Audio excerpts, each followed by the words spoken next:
नमस्कार और स्वागत है आपका मेरे इस चैनल पे।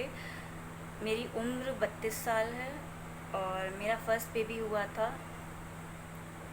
जब मैं 31 साल की थी और मैंने कंसीव भी 30 के बाद ही किया है, क्योंकि मेरी शादी ही 30 में हुई है जब मैं 30 साल की थी। और मैं एज इसलिए बता रही हूँ क्योंकि बहुत लोग कहते हैं एज नहीं बतानी चाहिए, छुपाना चाहिए।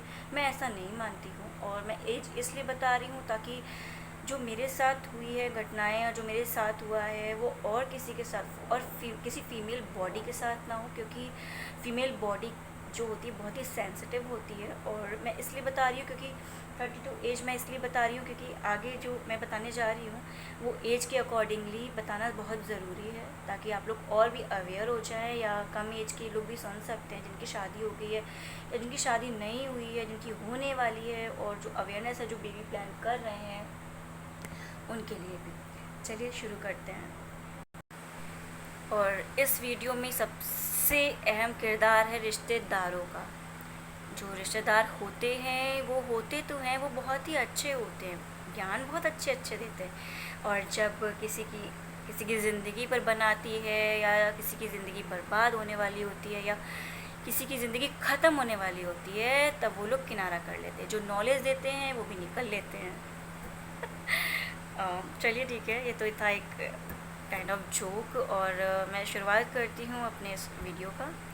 और मेरी शादी 2020 में हुई थी और बहुत ही लाइक ये भी सोच लीजिए कि कंसीव करने का ट्राई हुआ। और क्योंकि एज 30 साल की थी मेरी एज, और अगर बेबी हो भी जाता, सब कुछ ठीक ठाक चला, अगर बेबी हो भी जाता तो भी कोई मुझे प्रॉब्लम नहीं थी। मैं कंसीव नहीं कर पाई, 1 साल तक का ट्राई था, मैं कंसीव नहीं कर पाई। एज के अकॉर्डिंग बेबी की जो एज थी, फर्स्ट बेबी की एज थी 30 के ऊपर का, वो ठीक थी। एक आज के ज़माने में जितनी भी आर्टिफिशियल चीज़ें मार्केट में आ गई हैं, पहले तो था शुद्ध देसी घी, शुद्ध दूध, आजकल तो इतनी मिलावट है कि जो हमारी बॉडी चेंज हो रही है, हार्मोन्स चेंज हो रहे हैं, जो बेबी कंसीव करने में प्रॉब्लम हो रही है, वो सब इन्हीं सब चीज़ों से हो रही है। मेरा मानना है अगर खाने पीने को तो कोई रोक नहीं सकते, तो इसलिए मैंने भी खुद को नहीं रोका था। खाती थी पर खुश रहती थी, एंजॉय करती थी लाइफ पूरी। तो ऐसे ही चलता रहा, क्योंकि जो मेरे पीरियड्स थे वो बहुत ही लेट होते थे, बहुत ही दिन बढ़ के होते थे। तो फिर ये भी एक डाउट था, डाउट रहता है क्लियर, तो फिर सभी को होता है कि चलो डाउट है और लेट चेक करते हैं। तो फिर मैंने चेक ही नहीं किया, बहुत दिन हो गए। मेरी मम्मी बोलती रही, मेरी मम्मी, जो मेरा पहला मिसकैरेज हुआ था वो भी एक गलती की वजह से हुआ था। और वो मतलब कि नॉलेज नहीं थी, या आप जो भी कह लीजिए। मेरे हस्बैंड को पता था कि मेरी तबीयत ख़राब चल रही है, और मेरे कुछ रिलेटिव्स रुकने आए थे, उनको पता था कि मेरी तबीयत ख़राब चल रही है। और फिर ये हुआ कि चलो अब चेक करते हैं प्रेगनेंसी, कि अब चेक करते हैं कि चलो नहीं करते हैं, ऐसा कुछ भी नहीं है, पीरियड्स बढ़ के होते हैं, ये होते हैं। फिर एक दिन अचानक मेरी तबीयत ख़राब हुई, कुछ स्ट्रेस समझ लीजिए या कुछ भी समझ लीजिए, अचानक मेरी तबीयत ख़राब हुई। नेक्स्ट डे मुझे तो ये भी नहीं पता था कि मिसकैरेज को कैसे देखते हैं, किस तरह तो ये भी नहीं पता था कि मिसकैरेज जो होता है किस रूप में दिखेगा मुझे या कैसा होगा। फिर मुझे बाद में नॉलेज हुआ कि एक कुछ क्लॉट टाइप का होता है जो अपनी हमारी बॉडी से बाहर आता है पीरियड शुरू होने के पहले, और लगता है फीलिंग्स पीरियड जैसा है। तो फिर मैं सेम मेरे साथ वैसा ही हुआ। फिर चलिए, फिर उसके बाद मैंने माइंड डाइवर्ट किया। इसमें आप कह लो कि शायद कुछ अच्छे कर्म किए होंगे, कुछ भी किया होगा। मेरे हस्बैंड बहुत अच्छे मिले हैं, बहुत अच्छे हस्बैंड मिले। उन्होंने मेरा पूरी फैमिली के अगेंस्ट जाके मुझे सपोर्ट किया, मेरी फ़िज़िकल हेल्थ को समझा आफ्टर मिसकैरेज। माइंड डाइवर्ट करने के लिए बोला कि तुम जॉब करो और घर के बाहर जाओ, थोड़ा माइंड डाइवर्ट होगा। और फिर धीमे धीमे चीज़ें सही हो गई। फिर मैंने जॉब ज्वाइन किया, और जॉब ज्वाइन करे हुए मुझे सिर्फ 2 मंथ्स हुए थे। हाँ जी, 2 मंथ्स हुए थे मुझे जॉब ज्वाइन किए हुए। मैंने जॉब ज्वाइन करी और मुझे पता भी नहीं चला, और मैं 2 मंथ्स प्रेग्नेंट थी।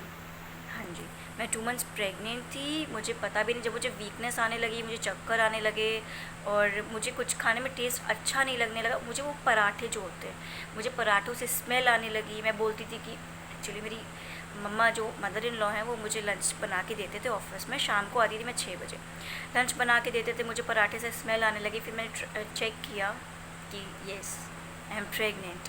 मैं बहुत खुश थी, सब चीज़ अच्छी। पर ये था कि जॉब करते गई पता चला नहीं, और 2 मंथ में रास्ते की ठोकर खाते मतलब रोड्स जो होती हैं वो ऊंचा नीचा ऊबड़ खाबड़ कुछ ऐसा। तो कभी कभी मेरे देवर मुझे छोड़ने जाते थे और फिर मेरे हस्बैंड जाते थे। सारी जर्नी स्टार्ट होती चली गई। फिर मैं 9 मंथ अच्छे से गए। मेरी थोड़ी वीकनेस थी, पर डाइट के थ्रू मेरा सब कुछ सही चलता गया। मैंने खाया तो बहुत, मैंने प्रेगनेंसी में बहुत खाया है, और जो मन किया वो खाया है।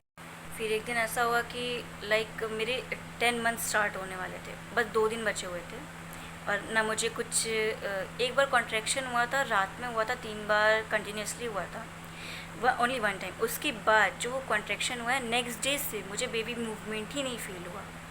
तो फिर मे बी वूमेन नहीं, फिर मुझे लगा शायद डॉक्टर से कंसल्ट करना चाहिए। हम लोग गए डॉक्टर के पास। डॉक्टर ने बोला कि आपका तो मैंने पहले ही बताया था कि आपका सी सेक्शन होगा, और ये वो, चलो ठीक है सी सेक्शन। फिर मैंने भी सोचा, क्योंकि जो मेरा सर्विक्स था वो ओपन ही नहीं हुआ था।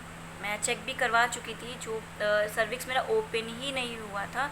मेरा 10 मंथ स्टार्ट हो गया था, सिर्फ 2 डेज़ बचे थे, और 2 डेज़ को समझ लीजिए स्टार्ट ही होने वाला है। जब मुझे कॉन्ट्रैक्शन नहीं हुआ, मेरा सर्विक्स ओपन नहीं हुआ है, तो फिर जाहिर सी बात है कि सी सेक्शन या कुछ गड़बड़ तो है ही है। और लोग जी में ऐसा हो गया था, लोग बोलते हैं कि बेटी अगर बेटी होती है तो लाइक बहुत आलस आता है, बहुत लेज़ीनेस रहती है। सेम मेरे साथ वैसे ही हुआ था। कुछ मिथ होते हैं, वो मैं मिथ पे भी एक वीडियो बनाऊंगी, वो भी सच होते हैं, मैं ऐसा नहीं कहूँगी गलत होते हैं। जो बूढ़े बुजुर्ग कह गए हैं वो ऐसा तो नहीं है कि गलत है, वो भी सही थे। तभी तो मिथ भी होते हैं, उसके ऊपर वीडियो बनाऊंगी, मिथ भी सच होते हैं। और नेक्स्ट डे हम लोग गए डॉक्टर के पास चेकअप करवाने, तो उन्होंने बोला कि आप एडमिट हो जाओ, आपका ऑपरेशन कल होगा, आपका ऑपरेशन कल होगा। तो ये चलो ठीक है, कल होगा, एडमिट हो जाते, थोड़ा सा माइंड प्रिपेयर हो जाएगा कल तक का, क्योंकि मुझे ना मिसकैरेज ना कुछ, ना मुझे प्रेगनेंसी कैसे लाइक कैसे क्या करना चाहिए, वो सब मुझे कुछ भी नहीं पता था। और आप ये विश्वास नहीं करोगे कि, और सुबह गई, यानी शाम को गई थी मैं 4 बजे, और बेबी मेरी हो गई थी 6 बजे जी।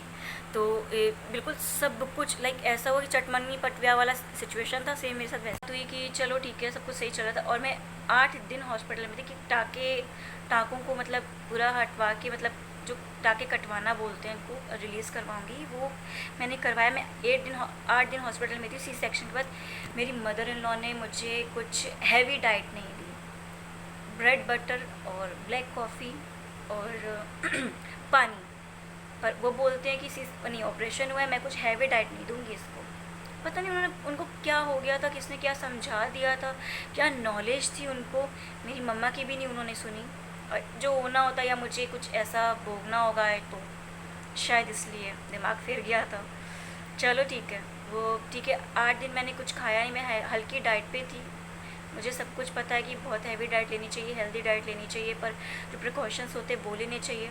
फिर जब मैं 8 दिन बाद घर आई हूँ, फिर वो भी किसी रिलेटिव्स के, जैसे ही मैं 8 दिन बाद घर में एंट्री करी है मैंने, मेरी माँ जो सासू माँ है, उन्होंने देसी घी से पूरा लबालब मुझे ड्राई फ्रूट्स का वो हलवा दिया मुझे। अच्छा, मुझे बहुत टेस्टी लगा, मैंने खाया, और मुझे अजवाइन फाँकने को दी, लाइक अजवाइन फाँकी जाती, कुछ अच्छा होता है, तो वो मैंने खाया। और फिर कुछ नेक्स्ट डे ही मैंने 9 दिन हुए थे मुझे आए हुए, 8वें दिन से उन्होंने मेरी मालिश स्टार्ट शुरू कर दी। बॉडी वीक थी, पहले हॉस्पिटल में कुछ नहीं खाया 8-9 दिन, घर आई तब भी मैं ज़्यादा नहीं कुछ खा रही थी। उन्होंने मुझे पता नहीं क्या हुआ था, उनको क्या हुआ था पता नहीं। और फिर मैंने घर पे भी, मुझे कुछ ज़्यादा कुछ हल्की डाइट दी गई मुझे। और फिर कह लो या हस्बैंड सपोर्ट करते हैं या देवर हैं या फादर इन लॉ हैं, आदमियों को ये सब नॉलेज नहीं होती है। आप समझ लो कि मेरी मदर इन लॉ ने मुझे नॉर्मल डिलीवरी की तरह ट्रीट कर दिया, बस उनसे एक बड़ी मिस्टेक ये हो गई, मेरी मालिश करवा दी। आप विश्वास नहीं मानोगे, वो जो मालिश करने वाली थी वो भी किसी रिलेटिव ने सजेस्ट करी थी, और वो रिलेटिव के घर पे भी मालिश करने जाती थी, उनकी डॉटर इन लॉ की। तो वो मेरे घर पे आई, और समझ लो वो लिटरली इतनी बदतमीज़ थी मैं ऑन एयर कहूँगी, इतनी बदतमीज़ औरत थी वो, इतनी बदतमीज़, बात करने की बिल्कुल तमीज़ नहीं थी।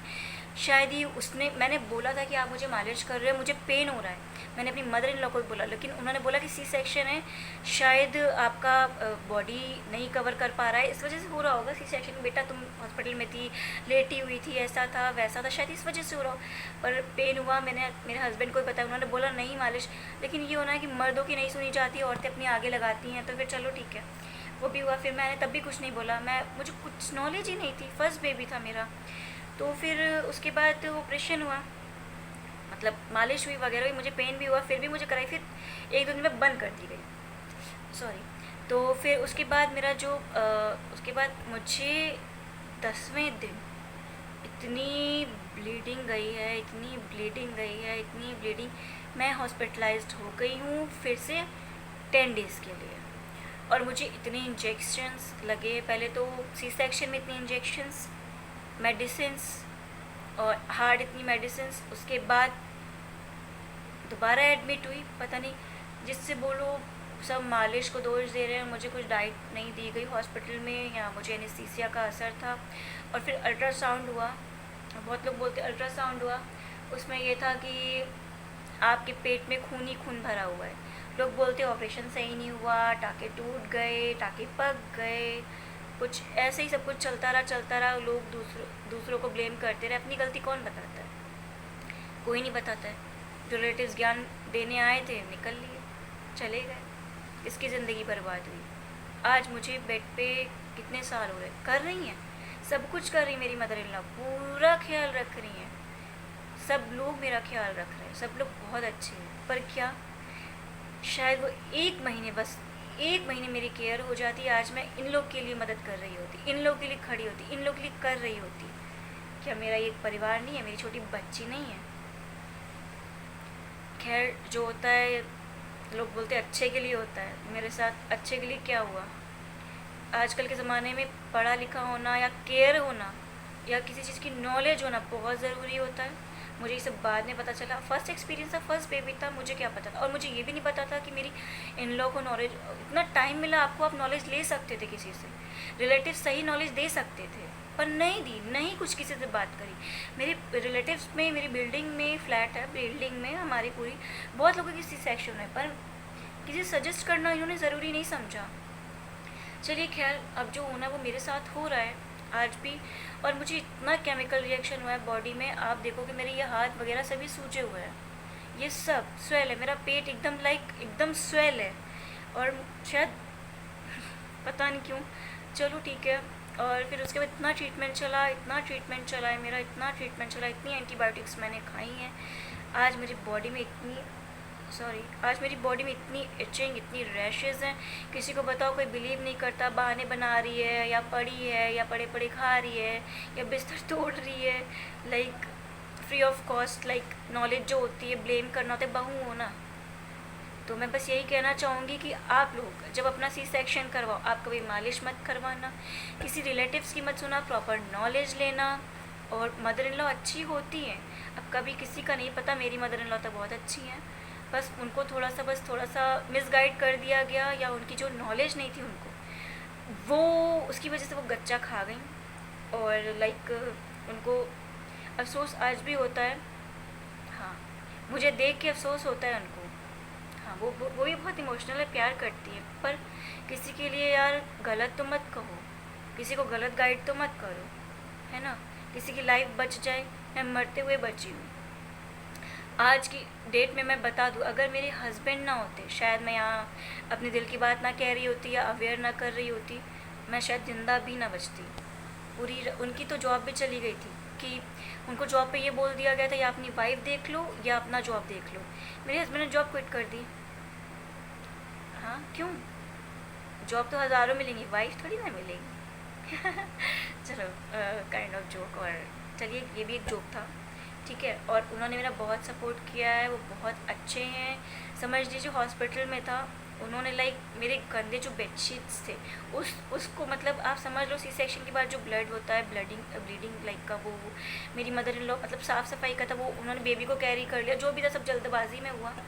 और फिर उन्होंने मेरे क्या बताऊँ, गंदे बेडशीट भी चेंज किए या हटाए या कुछ भी किया, लाइक उसको साफ मतलब कुछ कि मैं गंदे में ना लेटूँ। नीचे तो पता चलता नहीं है बाद में कि सब। घर पे भी आके उन्होंने मेरी बहुत केयर की, बहुत सेवा करी और मदर इन लॉ ने मेरा पूरा ख्याल रखा है। पर उनको अफसोस होता है शायद इसलिए कि आज वो बहुत अफसोस करती हैं। आज मैं बेड पे, फिर भी मैं ठीक होती हूँ, फिर मैं कुछ ना कुछ चलो सोचती हूँ कुछ अच्छा बनाओ, कुछ अलग बनाओ, फिर मैं ज़्यादा देर नहीं खड़ी हो पाती किचन में। मेरा आज भी ट्रीटमेंट चल रहा है, यूरिक एसिड मेरा 6 पॉइंट समथिंग गया। मैं इतनी ज़्यादा, मैं पैरों से उठना बंद, टाइफाइड गलत हो गया, पूरा टाइफाइड हो गया, मुझे क्या क्या नहीं हुआ है इस सी सेक्शन की मिस्टेक से।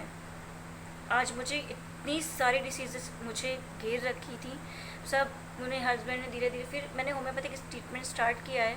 फिर मुझे जो रैशेस है आप देखोगे कैमरे पे तो नहीं दिखेगा, लाइक वो कैमरे पे नहीं दिखेगा इतना, और इसका वीडियो मैं बाद में बनाऊंगी। हर चीज़ की कुछ ना कुछ का बस मैं ये कहना चाहूँगी, सी सेक्शन आप कराया ना अगर, तो कभी भी मालिश मत करवाना, कभी भी आती कुछ भी गर्म चीज़ मत खाना, क्योंकि बॉडी वीक होती है।